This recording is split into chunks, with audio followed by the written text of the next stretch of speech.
Hey everyone, Kyle once again, and welcome back to another movie review, and reviewing another anniversary review, and this one reviewing another good classic Disney film, released in the year 1977, so 40 years later, and this one which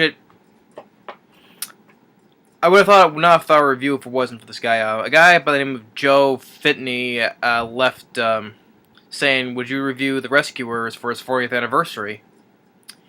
And I forgot about the rest, which here it is, for the first one, as well as the double feature with the first one and the second one. But yeah, the Rescuers, yeah, it was released in 1977, so 40 years. And I probably would not have thought of reviewing the film because I didn't think about it though. But thanks for reminding me, Joe Fitney. Thanks for that. I would have forgot all about it. Because there was another Disney film that was also released in 1977. I'm planning to review as well, and that's the original Pete's Dragon. But I forgot about the Rescuers, which was also released in 1977. So yeah, so for Joe Fitney, here it is that you want to ask for. The 40th anniversary of the first movie, The Rescuers, released in 1977, and it followed up with the sequel in 1990, The Rescuers Down Under. And I enjoy both. First of all, I enjoy both of the movies as well. Rescuers, once again, another old Disney classic. And I really do enjoy The Rescuers. I thought the voice cast did really good, especially for our two main leads.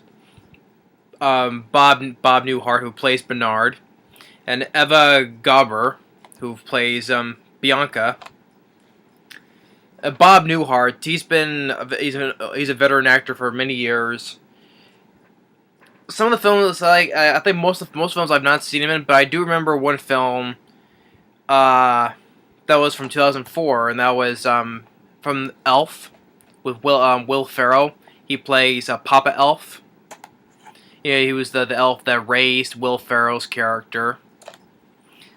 So yeah, I mostly remember him. I know he's been in films for many years though, but I didn't follow too many of the films he starred in. But I know that Bob Newhart, he played Papa Elf in Elf from 2004, Will Ferrell. I thought he did really good as voicing as Bernard. Eva Gabor plays Bianca. She did really good. She did very well as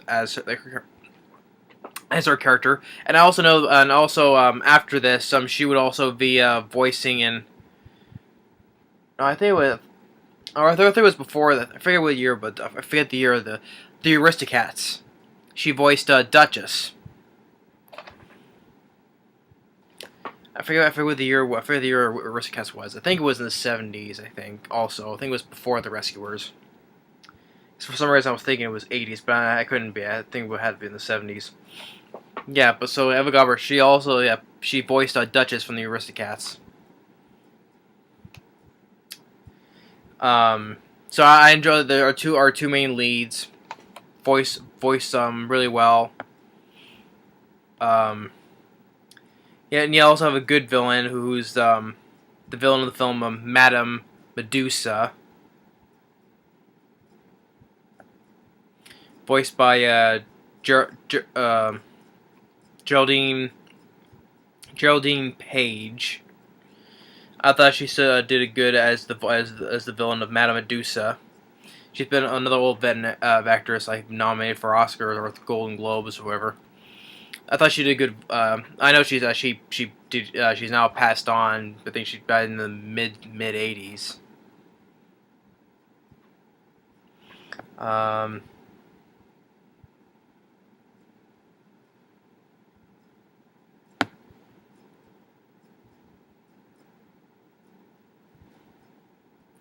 And you have Jim Jordan, who voices Orville. Of course, that's a nod to the Wright brothers. who's a seagull who helped fly takes the mice to their location they need to go. Joe Flynn as Mr. Snoops, who's working with who works with Madame Medusa. And you have Michelle Stacy, who voices Penny.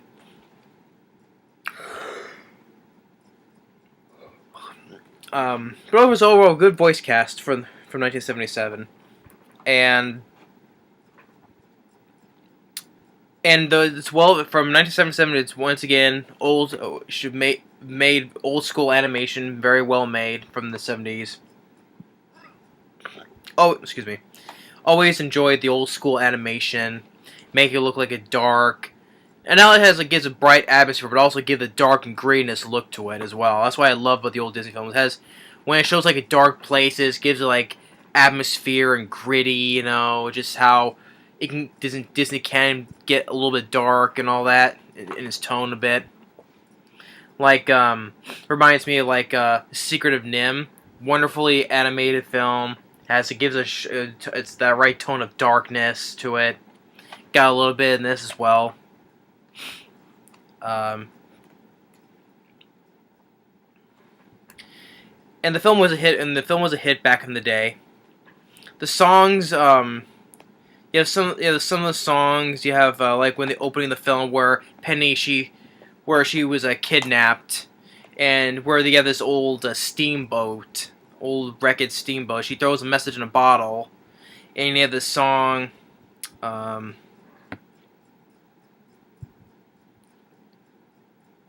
It's a journey, but it also is like saying, "Who will rescue me?" You don't get my yawning again. And it shows like how good animation. Like it shows how in still shots where the bottle going through the sea, kind of look like the still shots of the bottle going through the seas, raging over time, a little bit of time. It shows like how it looks like a painting. How the way the animation looks when it's very very still. Until finally the message gets to New York, and you have all these mice from different countries, where they're part of like the Rescue Aid Society. So all these different mice from different countries, and the chairman is actually really voiced by Bernard Fox. Which Bernard Fox, he was in the 1999 of The Mummy. He was Winston, the British pilot who was helping Brendan Fraser across the desert, but with a huge face. I also seen him. He had a little role. Has a role in Titanic, and I also seen him in the comedy with Tim Conway and Don Knotts, The Private Eyes. He was the butler. Every time when the word murder is mentioned, he goes like, starts choking Tim Conway. So yeah, that's Bernard Fox. He's now passed away too now, but he's voiced the chairman. And Miss Bianca comes in. She's from the country of Hungarian, and they bring in the message in a bottle. And where Bernard, he's a janitor, he takes it out. He gets the message out, and they say it's from It was a message to the Morningside Orphanage. That's where Penny was from, and saying that she needs help. So, Miss Bianca, she volunteers to go to help for this mission, and she brings along Bernard. And they're on their way. They try to get to where they need to go. First, they try to take a shortcut through a zoo, but Bernard gets scared and runs away because he was woke up a lion. So they try to go the other way, like 3 blocks and 4 blocks away, or whatever. Until they get to the orphanage. They talk with the old cat named Fergus. Gives a flashback about before they said that she ran away, and now that this little girl knows that animals can talk, no one else knew that animals can talk, but she's the only one who knows, because she's talking to the cat, and seems everything fine until like she said that she ran away, but then the cat gives information about where she was also it was a man and a woman who took her, and it was at this pawn shop, and it's from Madame Medusa's pawn shop. And they get in, the phone rings, and then we have our villain, Madame Medusa, and she calls her partner or whatever, Mr. Snoops, about the girl running away again, and she gets angry. She hops to the next flight over there to where the Devil's Bayou is. And it's on the old steamboat in some swamp area. I'm pretty sure where is this place is at. Where this swamp area is. It's probably like I'm probably saying like Florida, because it has like the swamps and all that. I'm guessing somewhere like in Florida or somewhere. Because it has all the swamp areas. That's my guess. I'm not sure where it's at, but it's called the Devil's Bayou. So they take a flight with the Albatross flight, which is Orville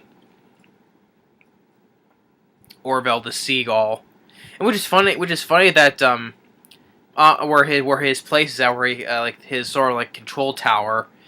There's this radio where Bernard is talking, and I'm thinking, because when he lands, he's not wearing any communicating. How does he communicate with the radio if he's not wearing anything like headphones or headsets or whatever? That's always something that's a nitpick why I saw. It's like, how is he communicating when he has no electrical system wearing on him? How does he contact with the radio? Contacting with Bernard. So that's a nitpick though, but still. Then he gives him the ride. As he goes. First, of course, he starts falling, but then of course he gets a ride. And as they're flying, of course, if you freeze frame it, this leads to one of those controversy things that Disney put in those old Disney films. Like with the Lion King, with the subliminal message, or with the front cover of the Little Mermaid. Which if you know what I'm talking about with the Little Mermaid, you'll get what I'm saying. And here's another freeze frame where, as they're flying and they go past a window, and you see like a blurry. It says like, if you freeze frame it, you see like an image of a topless woman.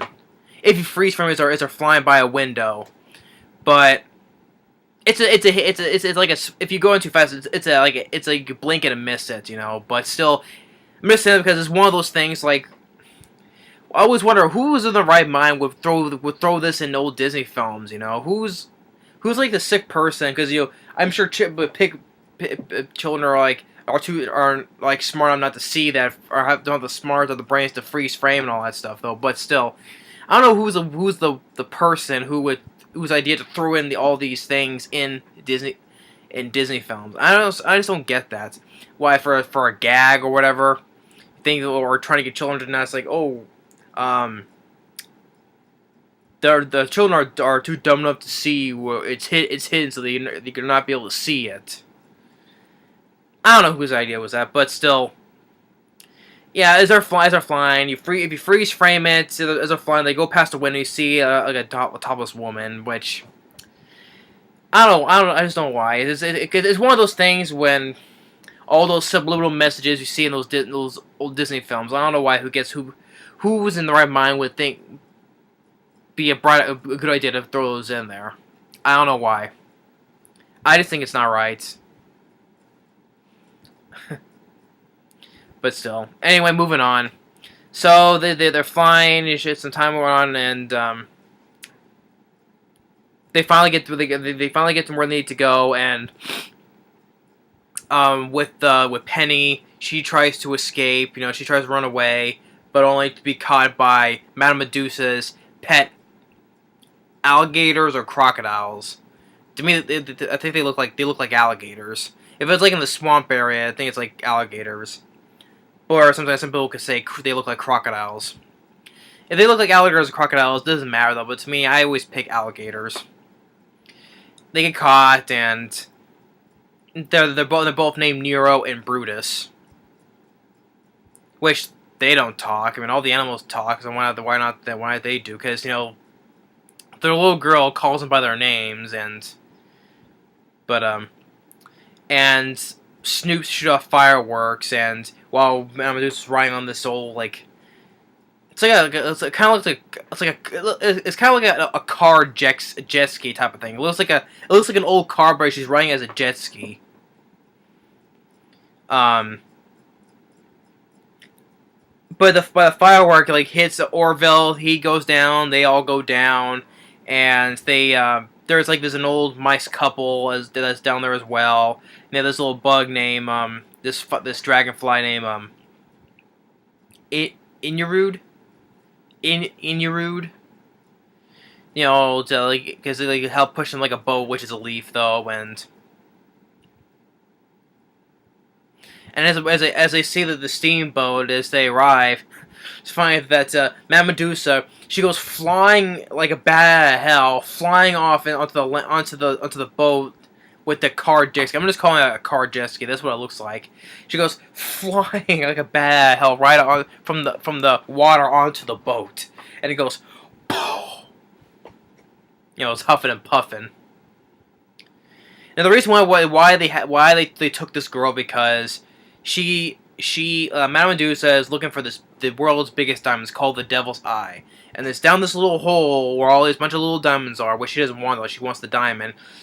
She's the only one that's small enough to go down there. So that's why they took her. And you get to, I would say it's kind of like my favorite part of the film is when, because Bianca, she's wearing this perfume. The crocodiles sniff, or alligators, they sniff her. Well, they sniff them, and they get into fight. They get Bernard, and then him and Bianca, they hide in the organ. And I thought that was kind of a funny scene where that one is playing the organs because the pipes will make him blow them out, and one's on trying to snap him while they're trying to blow out, and one's back and forth, up and down. The whole that scene was, I think it's one of my favorite parts of the film was where they're playing the organ, they're trying to snap them when they're trying to pop out. That's a fun little sequence there. But they managed to lose them, and they talk to Penny on how to get out. But they need them. The only way they can get out of it is with they get the diamond. And so they plan to they get down there because it's low tide. They're looking, and they find, which was a pirate cave because you see a pirate skeleton. They find the diamond in this skull, but it's too big to get out. But when the tide's coming in, Penny pries the skull open with a sword, and they get it. And when they bring her back out, the man was like, "Oh, it's all mine! It's all mine!" Kind of like double-crossing Snoops because she wants it all for herself. Hey, you're supposed to split. You're supposed to split with me. And also another thing I forgot to mention when because it brings us to this, as when they're being chased, as the mice were being chased by the alligators, and Madame Medusa, she squeals because she sees the mice. She goes against the gun and starts blasting them, bang, bang, bang, bang, bang. And then she holds the girl and Snoops at gunpoint, and because she took the girl's teddy bear, and she has the diamond in it, and all the other animals, there was that old mice couple, and then all the other animals, they charge in, and they're like hitting Medusa one step with a pitchfork. It's like, ah! And then they trap the alligators in the elevator cage. And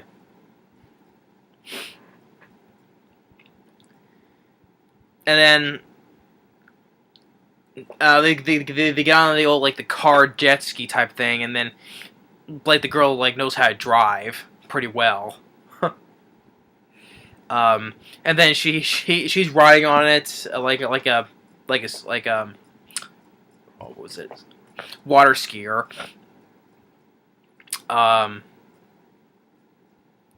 But they finally manage to lose them. All the fireworks, they go off in the steamboat.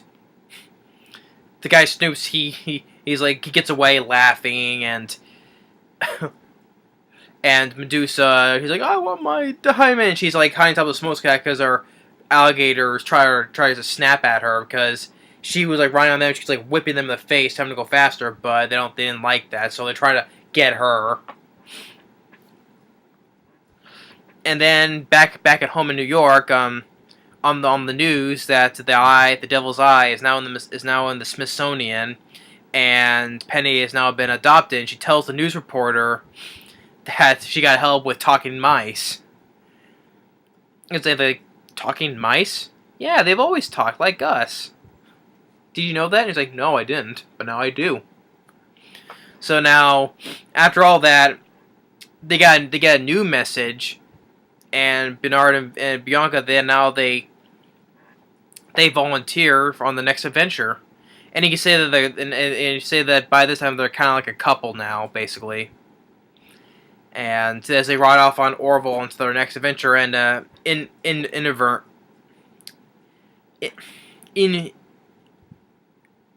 trying to say, I said before. Well, I say it once. Enverud, the dragonfly, goes with him as well. And they just fly on the next adventure. So yeah. The Rescuers, the first one, definitely a classic. I enjoy the first one. I don't remember if I haven't seen these in a long time. So, but I can't remember saying if the second film I like the first one, but did I like the first one better than the second one, or was it the other way around? I don't know. I have to watch the second film, but I do say I still know I enjoy both films, but the first one, classic, and I will have to look at The Rescuers Down Under, where they go to Australia, because Down Under, Australia, of course. But I enjoy the first one.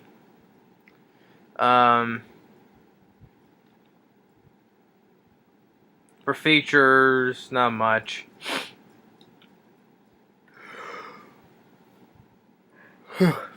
Oh, make me yawn again. But yeah, 40 years later, it's still a great Disney film from the 70s. It's still a classic, and it's well animated from the time it was made. Like I said, I enjoy the old school traditional animation from the 70s, low in the 80s. The old school, especially like reflects on the old ones like Dumbo, Pinocchio, Snow White, and all those old ones from the 30s and 50s, 40s, 50s, whatever. It's still good looking. It got some good bright tone to it, and then you get that dark atmospheric tone to it as well. That's what I like about it, like The Secret of Nim, and all those other ones, and also and it has three directors, so it's directed by three guys, and you have a lot of people on the story as well.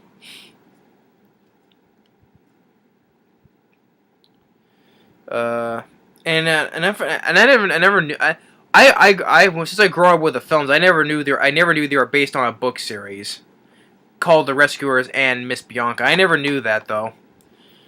I never knew they were based. Growing up, I never knew they were based on a book series, and to this day, till like basically until now, I found that they're based on a book series because I never knew about that. So, and if I never knew them, I never read them. But I still enjoy the first film. Has good enough ratings as an 83% of Rotten Tomatoes, is a 6.9 IMDb. I think that's a little bit too low. I'll give a much higher rating, but 83% is good on Rotten Tomatoes. And it's a very short film. It's only 78 minutes, so it's very short. And the same thing with the sequel, which I'll get into though. Well, I'm sure I'm not gonna be able to get to the sequel. Now we'll see, because I think I might have time to review it before we get into October month. But yeah, we'll see though. But the first film is still a classic. I do give it 2 thumbs up. So Joe Fitney, here's your 40th anniversary movie review. If you see this, love The Rescuers, and I know for sure that The Rescuers is a worthy sequel. I know I remember seeing the sequel a couple times, but I haven't seen it in a long time at the same time. But I know it's a good sequel. But the first one was definitely worth. If anyone's not seen The Rescuers, let alone the sequel, I recommend it. Especially who's a fan of the old Disney films. It's definitely worth a watch. But yeah, this is the 35th anniversary, but now which is back in 2012, but 40 years later, it's still a great old classic Disney film, old school animation style. So yeah, so thanks for watching, and stay tuned on the next movie review. Hopefully I'll get to the sequel, but if not though, then I'll start beginning on October month. I think I'll still get to do the sequel. You know, now I think about it, that's gonna be up next is the sequel, The Rescuers Down Under. I think I got enough time before I get into Halloween month. Yeah, I think I can do that for sure. So yeah, so stay tuned for the review of the sequel, Rescuers Down Under. And this film, love it, and I recommend anyone who has not seen it, check it out. But thanks for watching. Hope you like the 40th anniversary review. This is definitely It's definitely not. I would say it's not dated at all. 40 years later, it's still not a dated film at all. That's what I'm trying to say. It's still 40 years later, still a classic film. But thanks for watching and stay tuned. Later.